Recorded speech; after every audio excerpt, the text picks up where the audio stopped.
هەفتەی داهاتوو هەڵبژاردننی شارەوانەکانی تورکیا بەڕێوەدەچێت وا بڕیارە سیوێکی ئەم مانگە 19مین خولی هەڵبژاردننی شارەوانەکانی تورکیا بەڕێوە بچێت بۆ مەبەستە 13 پارت بەشداری هەڵبژاردنەکە دەکەن. چەند پارتێکی سەرەکی لە کێبڕکەی سەختدان بۆ بەرەستێنانی پۆستی پارێزگار و سەرۆکی شارەوانیەکان کەوانیش بریتین لە پارتی دادوگەشەپێدان و پارتی نەتەوەپەرستی تورکیا و پارتی گەلی کۆماری و ئیپارتی و هەدەپا. لە هەڵبژاردنەکەدا هەرێکە لە پارتی دادوگەشەپێدان و پارتی نەتەوەپەرست لە 23 شارەوانی گەورە و 50 شارۆچکە کاندیدی هاوبەشیان دەبێت و هاوپەیمانن. پارتیگەلی کۆماری و پارتیش لە 27 شارەوانی گەورە و چەندین شارۆچکە هاوپەیمانەتێکیان بە ناوی میلەت پێکێناوە.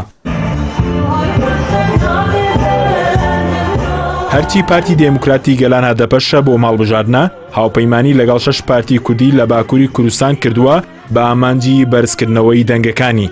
لەلایەکی تریشەوە میدیاکانی تورکیا بڵاویان کردەوە لە چەند پارێزگایەکی تورکیا هەدەپە و پارتی گەلی کۆماری هاوپەیمانیان هەیە و دەنگ بە کاندیدەکانی یەکتری دەدەن.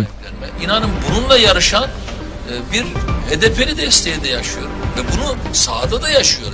لە هەڵبژاردننی خولی ڕابردووی شارەوانەکانی تورکیا کە لە ساڵی 2014 بەڕێوەچوو پارتی دادوگەشەپێدان لە 42 پارتی گەلی کۆماری لە 125 و پارتی ماپە لە 112 و پارتی ئاشتی و دێموکراسی کە پارتێکی کوردی بوو لە سادەی دەنگەکانی بەرەسێنا و ئێستاش هەدەپا درێژە پێدەریەتی. بەپێی ئاماری کۆمیسیۆنی هەڵبژاردنەکانی تورکیاش لە هەڵبژاردننی شارەوانیەکاندا 57 میلیۆن و 93,985 کەس مافی بەشداریکردنیان هەیە. هەڵبژاردننی شارەوانیەکانی تورکیا لە 81 پارێزگا و 1318 قەزا و 1251 شارەوانی نەحیا بەڕێوە دەچێت و زیاتر لە 23,000 ئەندامی شارەوانی هەڵدەبژێدرێن.